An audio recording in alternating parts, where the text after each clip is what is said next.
In this section, I'm going to present evidence for the view that humans and other animals contain not just one but multiple motivational systems, which in some cases can pull apart and which in general operate quite independently from each other. Hence the title, A Dissociation Between Your Preferences and Your Aversions, or primary motivational states. Now, in terms of the whole course that we're considering, this is mainly an attempt to make a bridge between philosophical and psychological theories of ordinary individual action. But since the notion of preference plays such a big role in decision theory, game theory, and its derivatives, this will also matter for the connection between the formalizable theories and the psychological theories. The basic question that we're after is, what kind of processes in individual animals guide their actions?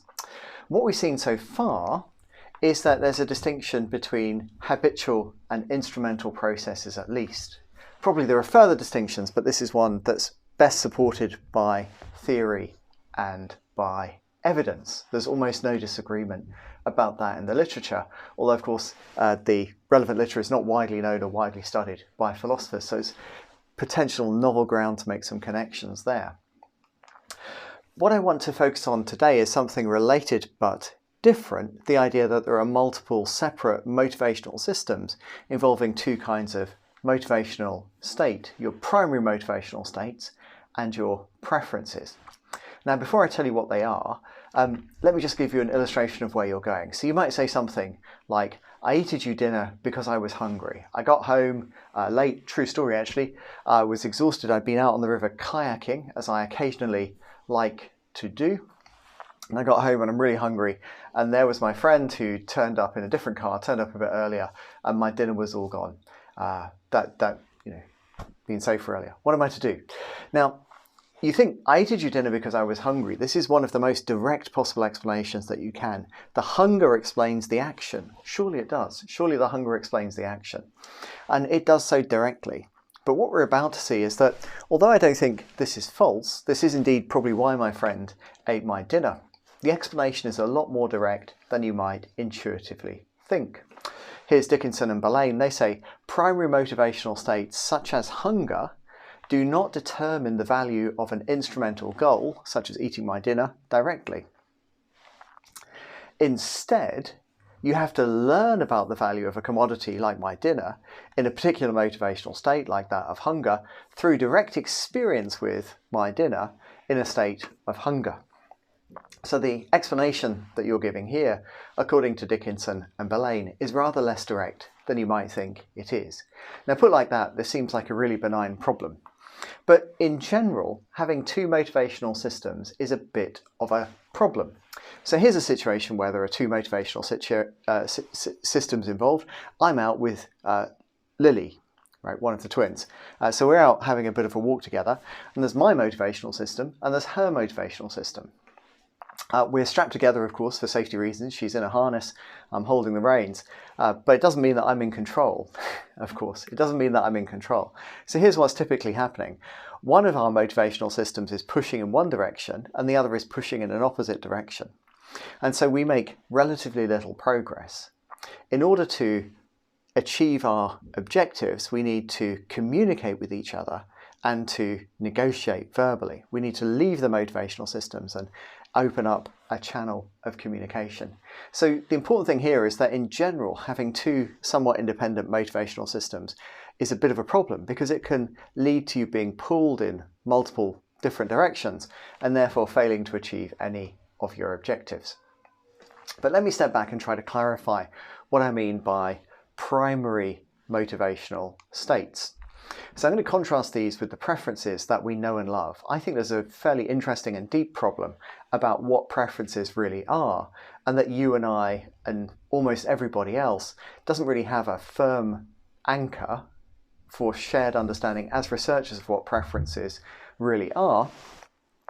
But if I say that they are things that change, they're influenced by learning and also by cultural factors like fashion, and an example of a preference is my preference for chocolate over rhubarb or for red over blue, you'll know roughly what kind of ballpark I'm in. What's clear, I think, is that these are different from the primary motivational states, which are supposed to be largely unchanging, not a project of learning. Things like hunger, thirst, lust, satiety, disgust, and the rest. So here's a contrast. There are these two things. Now, on many theories about how motivation works, the primary motivational states are primary because all of the other kinds of motivation, the preferences and so on, are constructed in relation to these things. So there's a strong insistence that there's really unity. So if I asked you, can your primary motivational states diverge from your preferences?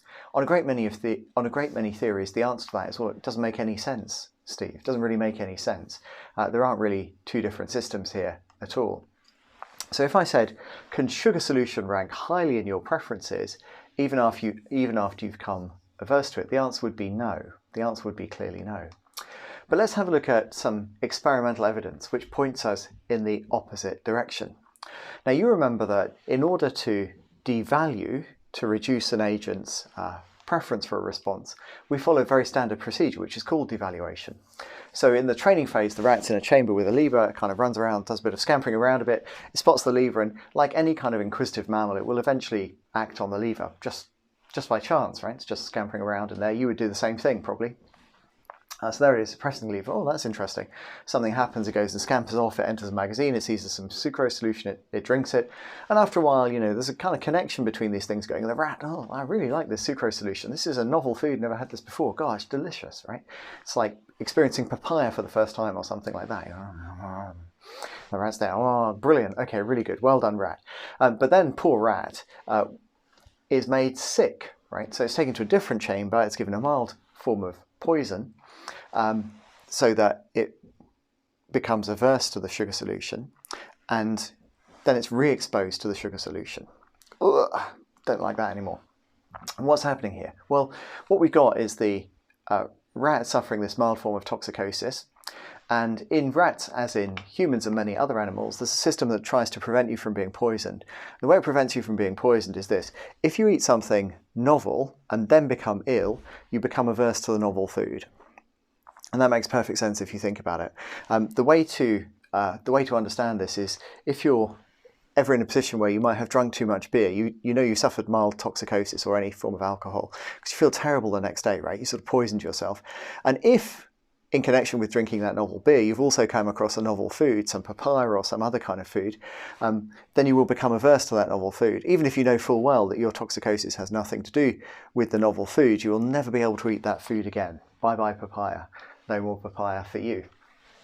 Same thing with the rat here. Same thing with the rat here. So the devaluation involves toxicosis that causes it no longer to find this a good food. Instead, it becomes averse to it and unable to eat it. And then the final thing is that you put the rat back in the chamber with the lever, where the lever does nothing. It's called extinction, and you see how frequently the rat presses the lever. And with it being a good rat, what you see here, because the action isn't driven by a habitual process, you recall that, the devaluation results in an immediate reduction in the pressing of the lever. That's really interesting. So we already encountered this kind of research when we were thinking about habitual processes, but now we're not thinking about habitual processes, we're thinking about something else. So what we want to do is to see, look, what's the significance of the fact that the rat is re-exposed to the sucrose? Suppose that we take that away, what's going to happen? This is what Dickinson and colleagues have done in several cases. Just take exactly the same procedure, but just don't re-expose the rat to the sucrose solution. Just give it some water instead while it's suffering toxicosis. What you see here is really interesting. So when the rat, this is the different experiment, the rat's been now devaluation procedure as standard, lever pressing reduced. Devaluation procedure as before, but now the rat isn't re-exposed to the sugar solution. So the rat is still averse to it. If you had given the rat the sugar solution, it wouldn't have drunk it, it would have gone, oh, disgusting, right? So the rat is definitely averse to the sugar solution, no question about it. It has all the right dispositions, but it hasn't re-encountered the sugar solution. It hasn't experienced its own aversion to it. And it's there banging away on the lever. It's banging away on the lever just as much as the rat that isn't even averse to it at all, because this rat hasn't experienced the devaluation at all. So that's interesting. What we've seen is that if you take away the encounter with the sugar solution or the novel food of any kind, you no longer get the effect of devaluation on the lever pressing. So let me go over this in a slightly different way. The question that we're asking really is, what causes the rat's devaluation? Is it the mere fact that it's become averse to the food, or is the experience of the aversion somehow important? Now, the standard procedure confounds those two things because the subjects are both poisoned and re-exposed to the food. So what we need to do is to try to separate them out. We're asking what happens if we poison the rat but don't re-expose it to the food. Right. So we know if we poison it, the aversion will be created, the disposition is surely there, but will that disposition by itself change the behaviour? The hypothesis that poisoning the rat, creating the aversion, does directly influence its preference generates one prediction. The converse hypothesis that the mere poisoning doesn't generate the prediction doesn't directly influence the preferences, generates a different prediction. And this is significant because we know that poisoning influences the primary motivational states. So if hypothesis 2 is right, we've got a dissociation between the primary motivational state and the preferences. What we need to work out now is, what are those predictions? If I was in the lecture theatre with you, you'd be given 90 seconds to have a quick discussion about what the predictions should be. But it's not like that. So just while you're watching this, take a moment, pause the video. What's the prediction generated by hypothesis 1? And what's the prediction generated by hypothesis 2? Ah, well done, well done.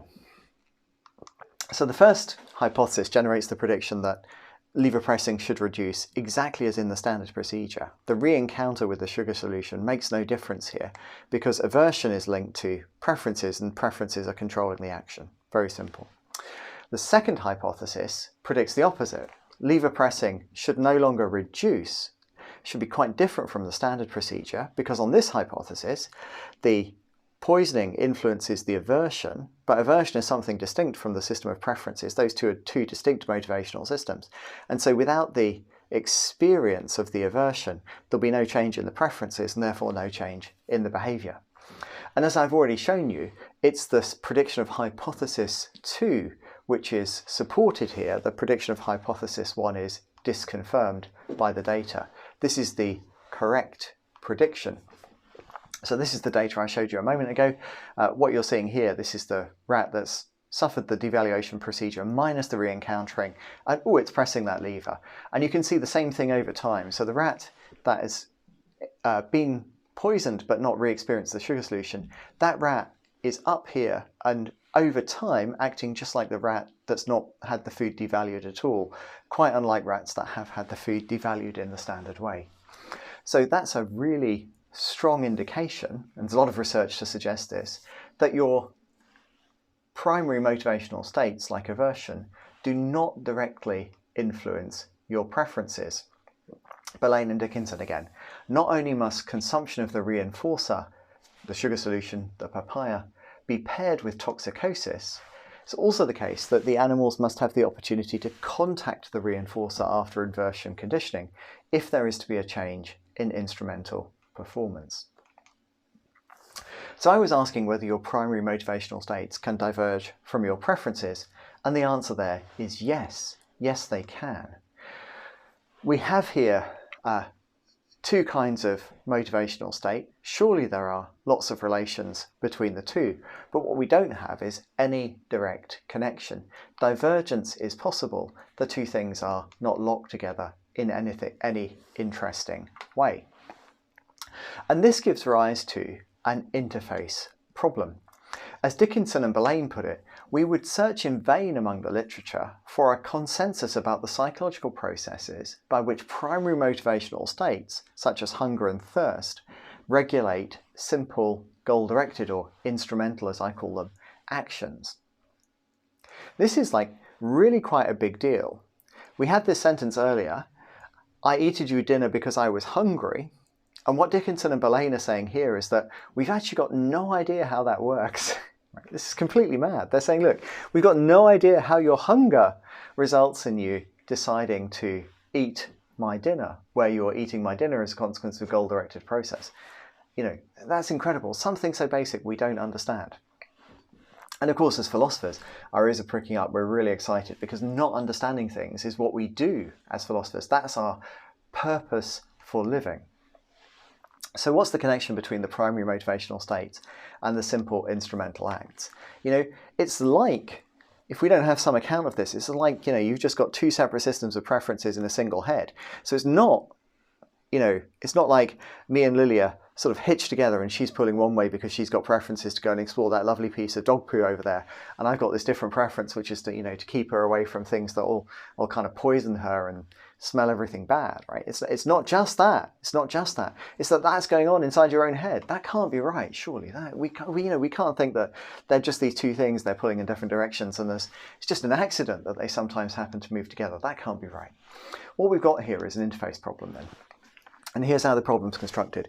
We know that primary motivational states do guide some actions. We know that that's true. We also know that preferences guide some actions, right? It's true that you ate my dinner because you were hungry, and it's true that you chose my dinner over, let's say, Lily's dinner because Lily's dinner was some kind of unsalted, mushy carrot thing, and my dinner was this really delicious vegetable moussaka. Tasty. I was looking forward to that, actually. We also know that pursuing a goal can involve both kinds of motivational state. You've just had an example of that. And we know that primary motivational states can diverge from preferences, that those are two rather independent things, and there isn't anything that by logic or sort of causal guarantee of the two things going together. This gives us the question, how a non-accidental match is possible. And that question is a problem because, as Dickinson and Belaine said, it's blooming difficult to answer. Nobody knows yet for sure how to answer it, although I will give you a clue later. Now, when I'm talking about matches here, I hope that that's clear enough that you don't really need a definition, but I can give you one if you like. So by saying that motivational states match, I mean this. Whenever match is always relative to a particular context, but so by saying they match in a particular context, I mean this. In that context, the actions that one of these motivational states would cause and the actions that the other motivational state would cause are not too different. They're not so different that you'll end up fighting against yourself. Right? So primary motivational states and preferences might concern rather different kinds of objects and different kind of domains, but you can see clearly that they will align in a case where you have a preference for the vegetable moussaka over the carroty mush and you're hungry. Right? Those two states, in that case, we've got a case of matching there, all right, because you're not being pulled in two different directions when you're acting. So here's an interface problem concerning motivational states. The interface problem arises because we've got two somewhat independent systems of motivational states and no idea about how they ever non-accidentally match. Now, the idea here isn't, of course, that there's some kind of guarantee that they're always going to match. What we expect is that in many situations they will in fact pull in different directions. The experiment that we were looking at with the devaluation and the sugar solution is an example of where they do indeed pull in different directions. But what we're supposing is that you and I are not composed of systems that only ever accidentally come together. Even if this happens extremely rarely, as long as it's not an accident, we need to explain how come. How does that matching happen? Very good. So the question was, what kind of processes in individual animals guide actions?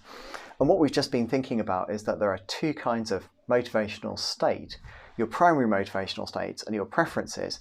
And these are not just one is built on the other, but they're somewhat independent systems of motivation.